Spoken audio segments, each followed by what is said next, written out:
Sebagai Sekretaris Jenderal Pre-Palestine Network, bagaimana menurut Anda atas keterlibatan pemerintah Indonesia dalam bergabung dengan organisasi Board Office yang dibentuk oleh Presiden Trump?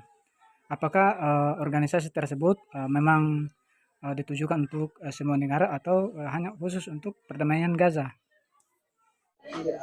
Ya, yang pertama tentu kita harus menyoroti Board of Peace itu sendiri. Kita ketahui Board of Peace itu bukan Dewan Perdamaian Gaza. Dia Dewan Perdamaian secara umum dibentuk oleh Donald Trump untuk melakukan intervensi sosial di berbagai area konflik, salah satunya di Gaza dan Palestina, khususnya Gaza. Jadi Board of Peace itu bukan semata-mata untuk Gaza. Jadi kalau menamainya menjadi Dewan Perdamaian Gaza itu sebenarnya keliru. Yang kedua, Board of Peace itu sendiri di luar mekanisme PBB.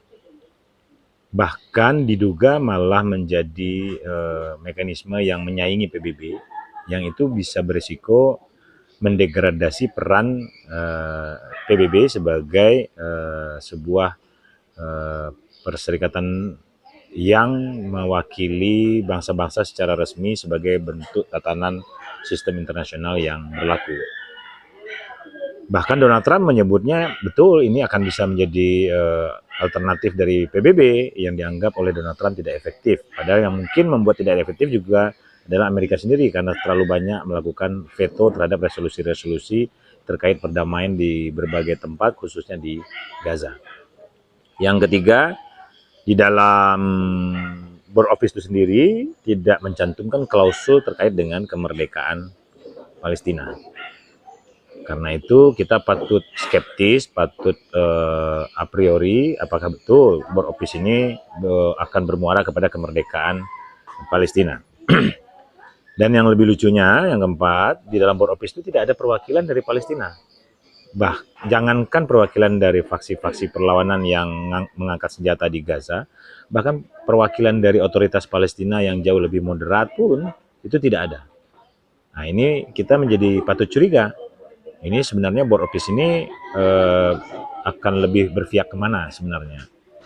Yang kelima, di saat yang sama kita justru mempertanyakan, ya kaget, justru di Board of Peace itu sendiri malah ada perwakilan dari Israel yang diwakili oleh Netanyahu sendiri. Aneh, Dewan Perdamaian diisi oleh pelaku genosida. Maka ini sangat mencurigakan. Apakah ini langkah tipu-tipu untuk mengamankan agenda pasca genosida, mengamankan aset pasca genosida? Nah, ini perlu kita kritisi. Ya, perlu kita kritisi dengan kritis. Selanjutnya yang keenam, ya. Dewan Perdamaian ini juga akan membentuk International Stabilization Force, yaitu semacam unit keamanan yang akan memastikan stabilisasi keamanan di Gaza, yang tugas utamanya melucuti para pejuang, senjatanya para pejuang Hamas, PLF dan lain-lain. Nah, ini kita patut kritisi lebih serius nih. Kenapa? Karena senjata bagi para pejuang Palestina itu adalah garis merah. Senjata bagi pejuang Palestina itu adalah hak, karena hak mereka untuk mengangkat senjata, melakukan perlawanan untuk merebut kemerdekaan. Persis seperti bangsa Indonesia punya hak yang sama mengangkat senjata melawan penjajah Belanda maupun Jepang untuk merebut kemerdekaannya. Itu adalah hak. Jadi stabilisasi ini maksudnya stabilisasi untuk melucuti pejuang Palestina atau stabilisasi apa gitu. Justru kan yang harusnya distabilisasi itu adalah para pelaku genosida itu dikeluarkan dari wilayah itu, tidak lagi melakukan praktek genosida, tidak menjajah, tidak meneror, baru akan bisa terjamin stabilisasi. Kalau itu terjadi, saya yakin akan terbuka ruang yang jauh lebih bisa memfasilitasi perdamaian yang lebih langgeng ke depannya. Jadi penjajahnya harus keluar dulu dari bumi penjajahan. Tapi kalau stabilisasi itu ditujukan untuk melucuti Hamas dan para pejuang lainnya, pasti akan ditolak dengan tegas oleh Hamas dan para pejuang Palestina lainnya. Kemudian Trump sendiri itu terbuka menyebut itu sebagai proyek properti. sebagai rencana mega proyek. Seperti dia juga terbuka ketika menculik Maduro, menyebut itu sebagai langkah untuk mengambil alih sumber daya minyak di sana. Nah, yang menarik dari Donald Trump ini kan dia telanjang, dia terbuka apa adanya, dia tidak walaupun sering kali juga mencoba berkamuflase, tapi karena kespontanannya atau kebarbarannya mungkin atau kearoganannya, dia cenderung lebih terbuka mengutarakan motif-motifnya. Nah, dia berulang-ulang menyebut motifnya itu adalah untuk dalam rangka properti di Gaza. Dia melihat wilayah itu sebagai wilayah yang sangat potensial untuk pengembangan properti. Maka kita sangat curiga, properti itu untuk siapa sebenarnya? Untuk rakyat Gaza kah? Atau untuk para konglomerat-konglomerat yang pada akhirnya mereka mengambil alih lahan itu, wilayah itu. Padahal wilayah itu adalah wilayah yang seharusnya menjadi kedaulatan dari bangsa. Nah, kemudian dari semua itu, Donald Trump melakukan taktik penggalangan berbagai negara untuk terlibat di dalam agenda ini.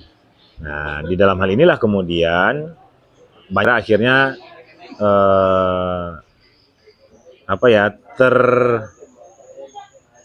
tergalang oleh Donald Trump ya, untuk kemudian terlibat di dalam board of peace.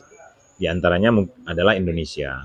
Nah, maka dalam hal ini kita penting untuk menghimbau agar publik Indonesia memberi catatan serius kepada pemerintahan, dalam hal ini Pak Prabowo, untuk meninjau ulang kesepakatan tersebut. Kenapa? Selain kesepakatan tadi memiliki catatan kritis sebagaimana yang tadi kita ulas, di dalam board of peace itu sendiri kedudukannya negara-negara itu berada di bawah ketua dari board of peace itu, yaitu Donald Trump. Jadi aneh, ini sebuah lembaga di mana berbagai negara mengikatkan diri, bersepakat, tapi berada dalam sebuah wewenang individu, dan itu seumur hidup. Artinya ada individu yang berdiri di atas otoritas negara. Nah, apakah ini cocok atau sinkron dengan konstitusi kita?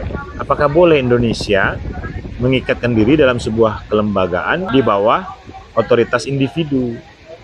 Berarti ada individu, dalam hal ini Donald Trump, berdiri di atas lembaga negara, dalam hal ini Indonesia. Nah, itu apakah sesuai dengan konstitusi atau tidak? Nah, ini kan perlu kita kaji ulang.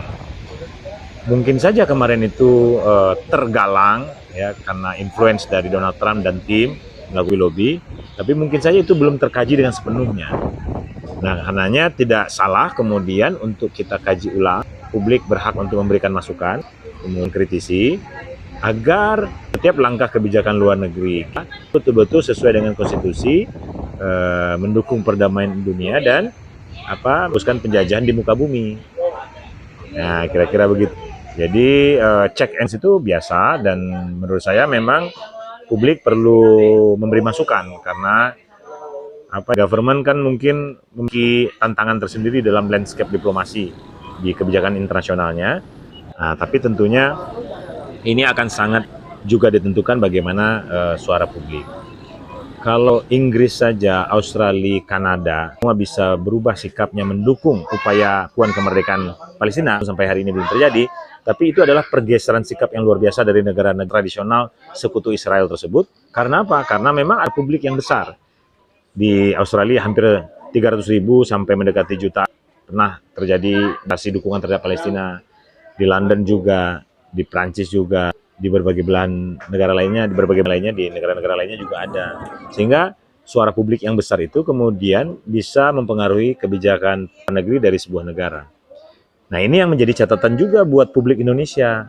Kenapa kok isu Palestina ini suaranya nggak kenceng? Isu Palestina nggak pernah ada demo jutaan kayak Ahok pada waktu itu.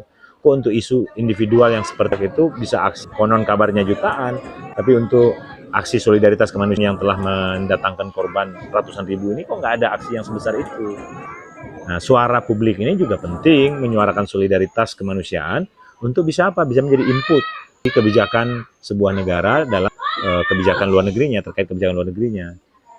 Sekutu negara-negara yang secara konservatif ya, secara tradisional adalah sekutu Israel dan Amerika saja, itu bisa dipengaruhi kebijakan luar negerinya ketika publiknya bersuara kencang. Nah, maka kritik juga catatan juga perlu diberikan selain kepada government juga kepada publik sebagai ruang demokrasi masyarakat sipil untuk bisa menyuarakan solidaritasnya terhadap Palestina. Nah, mudah-mudahan hari ke hari kesadaran dari kita semua untuk memberikan sumbangsi nyata, pemikiran, tindakan maupun dukungan terhadap Palestina itu semakin bisa kita tunaikan lebih konkret, lebih masif, lebih besar, lebih bersatu. Pada akhirnya ya kita sendiri di Free Palestine Network moto kita atau jargon kita itu adalah merdeka 100%, dukung Palestina, jaga Indonesia. Jadi mendukung Palestina ini sebenarnya juga bagian dari cara kita menjaga Indonesia. Karena apa? Indonesia dengan Palestina adalah satu bangsa yang sama dengan bangsa-bangsa Asia Afrika dan Amerika Latin lainnya yang pernah mengalami penjajahan, di mana bangsa-bangsa tersebut pernah berkumpul di Bandung. Kemudian dari konferensi Asia Afrika di Bandung, 40 negara lebih merdeka, tapi satu-satunya bangsa yang hadir di konferensi Asia Afrika yang belum merdeka sampai hari ini adalah Palestina. Karena itu, kemenangan Palestina itu hutang sejarah yang harus kita tunaikan sebagai sebuah bangsa yang pernah berjuang bersama. Saya kira itu. Terima kasih.